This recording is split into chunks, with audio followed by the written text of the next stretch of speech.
semua, kali ini cikgu akan bawakan tajuk sistem persamaan.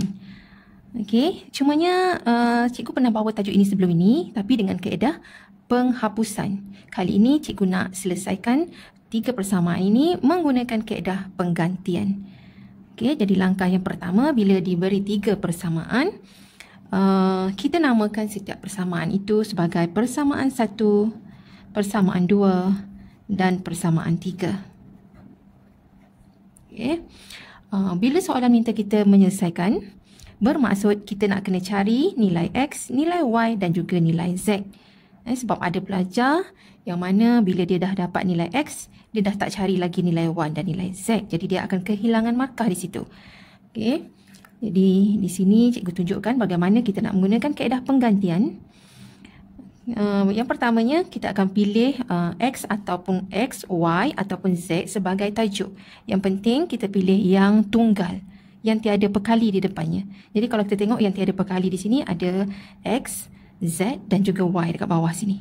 Jadi katalah saya pilih daripada persamaan 1. Okey, dari persamaan 1 ini saya pilih X sebagai tajuk. X sama dengan 11 tolak 2Y tolak Z. Okey, saya pilihkan 2 ini ke sebelah sana, jadikan X sebagai tajuk.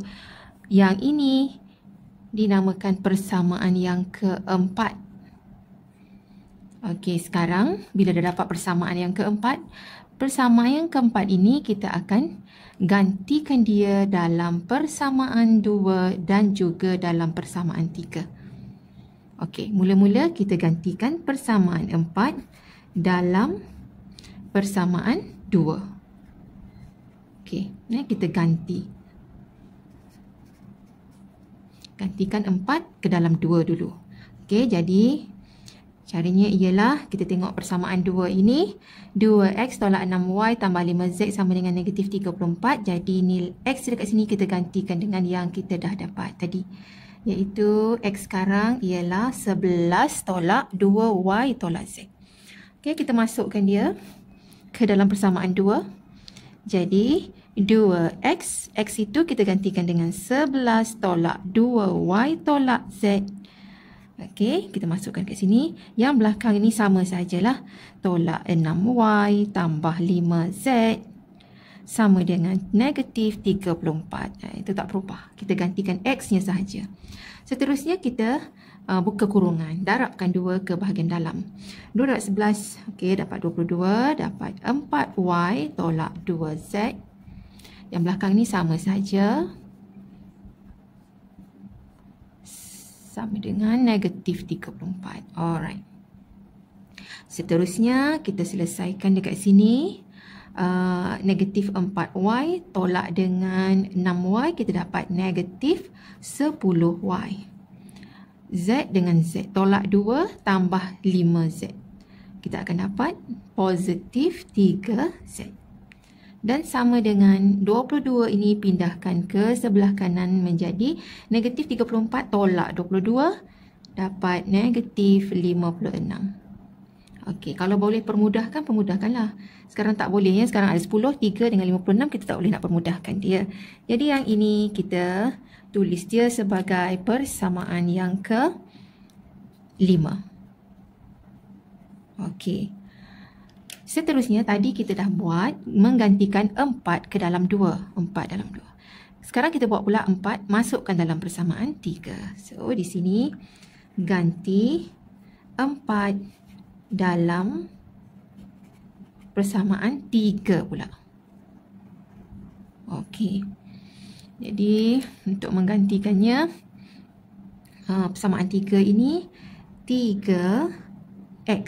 X itu tadi ialah masukkan 11 tolak 2y tolak z. Okey. Kemudian yang belakang ini sama saja. Tolak y tolak 2z sama dengan 8. Buka kurungan lagi sekali, darabkan ke dalam, dapat 33 tolak 6y tolak 3z. Okey, tolak y. Yang belakang ni sama. Tolak 2z sama dengan 8. Okey, seterusnya y dengan y. Tolak 6y tolak y dapat tolak 7y. Kemudian Z dengan Z, tolak 3Z, tolak 2Z, kita akan dapat tolak 5Z. Okey, seterusnya 33 bawa ke sebelah sini, dia akan jadi 8 tolak 33. Sebab ni positif, pindah sini jadi negatif. 8 tolak 33 ialah negatif 25. Okey, sekarang tengok 7, 5 dengan 25 tak boleh dipermudahkan. Cumanya saya boleh tukar daripada tanda negatif ini, jadikan dia positif untuk tidak mengelirukan. Jadi saya tukar dia menjadi 7Y tambah 5Z sama dengan 25. Okey, jadi yang ini merupakan persamaan yang ke-6.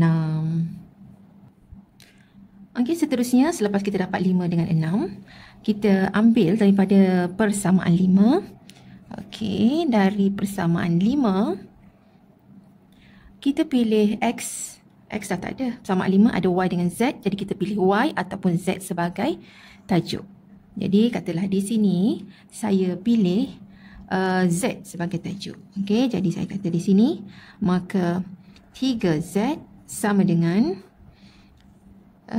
ini pindahkan ke sebelah sini menjadi 10Y. Jadi positif, ini masih kekalah tolak 56.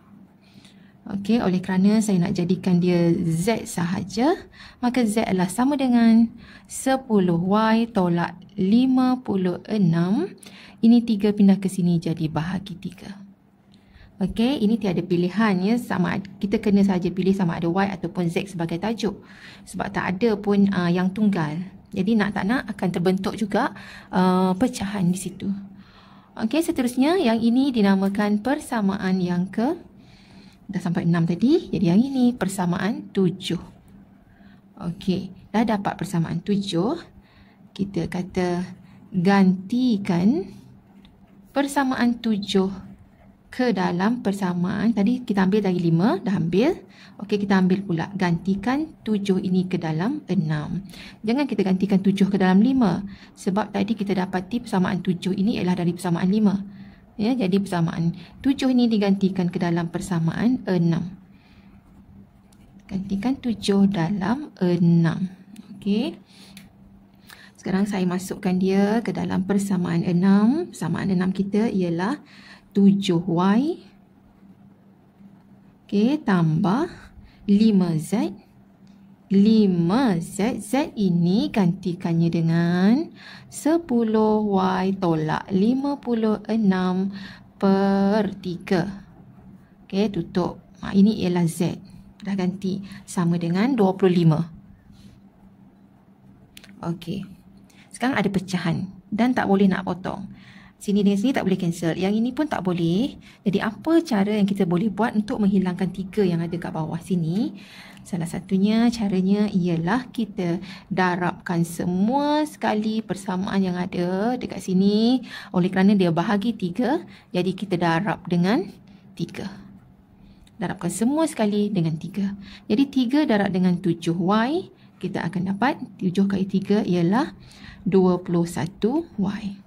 Tambah. Yang ini, ungkapan yang ini bila kita darab dengan 3, dia akan hilanglah. 3 ni dengan 3 ni akan dihapuskan. Jadi yang tinggal yang atas saja. Jadi yang atas ni saya darab. 5 darab 10, 50Y. 5 darab dengan negatif 56 ialah jadi negatif 280. Okey, kemudian sama dengan 25 darab pula dengan 3 ialah 75. Okey, jadi sekarang dah tinggal Y saja. Jadi 21Y tambah 50Y ialah 71Y sama dengan negatif 280 pindah sini jadi positif. 280 tambah dengan 75 kita dapati ialah 355. Kemudian Y adalah sama dengan 355 bahagi dengan 71, nilai Y ialah 5. Okey, sekarang kita dah pun dapat nilai Y. Tinggal lagi kita nak mencari apakah dia nilai X dan juga Z. Okey, jadi saya tunjuk kita boleh guna kalkulator untuk mencari nilai X dan Z. Okey, kita tekan mode dekat sini sehingga jumpa EQN, tekan 1. Okey, berapa unknown? Unknown kita ada 3, X, Y dan Z. Kita tekan 3. Dia tanya A1, kita masukkan dekat sini. Ini yang tak ada apa-apa ni ialah 1 depan dia. Jadi kita masukkan semua perkali. Ini perkali di depan X ialah 1. Sama dengan masukkan perkali depan Y ialah 2. Sama dengan masukkan di depan Z pula 1. Sama dengan masukkan ujung sekali 11. Sama dengan. Okay, dia tanya A2, kita masukkan 2. Sama dengan negatif 6. Sama dengan 5. Sama dengan negatif 34. Okey, teruskan untuk A3, iaitu perkali depan X, iaitu 3. Sama dengan depan Y, negatif 1. Sama dengan perkali di depan Z, negatif 2. Sama dengan, dan hujungnya ialah 8. Sama dengan. Jadi kita dapat di sini nilai untuk X ialah 3. Sama dengan nilai Y ialah 5. Jadi nilai Y kita dah dapat dah tadi 5. Okey, sama dengan, dan nilai Z ialah negatif 2. Okey, jadi dengan mudah kita dapat nilai X dan Z yang seterusnya. Tapi untuk dapatkan salah satu daripadanya, contohnya kat sini saya dapatkan nilai Y, kita mesti buat kaedah penggantian ini dari awal lah sehingga kita dapat nilai Y. Yang lain ini X dengan Z kita boleh guna kalkulator. Untuk menggunakan kalkulator mendapatkan nilai X, Y dan Z, kena pastikan urutan ini sama. Mula-mula X, lepas tu Y, lepas tu Z. Kalau susunannya tak sama, kita susun dulu jadikan dia sama. Okay, X, Y dan Z-nya. Okey, jadi saya dah terangkan bagaimana menggunakan kaedah penggantian untuk mendapatkan nilai X, Y dan Z. Okey, jangan lupa selepas dapatkan nilai Y, cari juga nilai X dan juga nilai Z. Sebab selalu pelajarnya dia berhenti di sini saja. Kemudian tak cari nilai X dan Z. Nanti dia kehilangan markah. Kehilangan markah untuk dua nilai ini. Okey, itu sahaja daripada saya. Jumpa di video akan datang. Jangan lupa untuk like dan subscribe.